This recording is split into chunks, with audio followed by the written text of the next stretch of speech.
All right, let's get right into it. Today, we're gonna crack the code on one of the most important human skills there is, communication. We're gonna build a quick guide to understanding the very heart of human connection. You ever have that moment, you say something you think is perfectly clear, but the look on their face tells you they heard something completely different?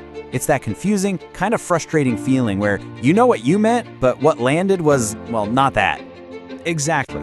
It's like you're sending a perfectly clear radio signal, but somewhere along the way, it just gets totally scrambled. So, the real question is, how do we fix that? How do we make sure our message gets through loud and clear? Well, to unscramble the signals, we first have to know what a clear signal actually looks like. This is the bedrock of the whole communication code. And, spoiler alert, it's about way more than just talking. So check out this definition. It might sound a little formal, but the two magic words here are sharing and shared understanding.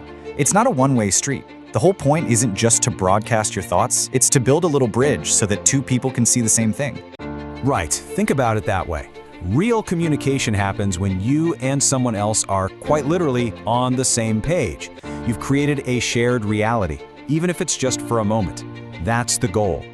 Okay, so let's get to the next part of the code, because this is where it gets really interesting.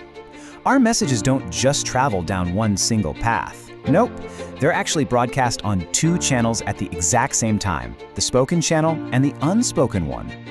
So here's the deal. On one side, you have verbal communication. These are the actual words you pick. That's kind of like the script of a movie. But on the other side, you've got nonverbal communication. And that's the music, the lighting, the acting. It's the emotional current that tells you how you're really supposed to feel about the words. And that brings up a great question, right? Which one do you think has more power? I mean, if someone says, "I'm fine," but their arms are crossed, they're not making eye contact, and their voice is flat, what do you believe? The words or everything else? Yeah, 9 times out of 10, the unspoken channel wins. And this is why it's so incredibly powerful. It's just packed with so much information. Your tone of voice can completely change the meaning of a sentence. Your facial expression, how you're standing, the gestures you make, all of these things are broadcasting the real message loud and clear. Okay, so we've got the two channels, but it gets even deeper. There are these invisible forces all around us that can bend and shape our messages before they even leave our mouths. You can think of these like filters. You have filters based on your personal experiences, your culture, even just the kind of day you're having. And guess what? The person you're talking to has a completely different set of filters. A lot of the time, that's where the signals get crossed. I mean, just think about how true this is. Saying the words, "we need to talk to your boss," has a completely different weight than saying those exact same words to your best friend, right? The context, who you're talking to, where you are, what's going on, it rewrites the entire meaning of the message. So let's put the final piece of this code into place. We've defined what good communication is, we've looked at the channels it uses, and we understand the hidden forces at play. So where does this apply? The simple answer is everywhere.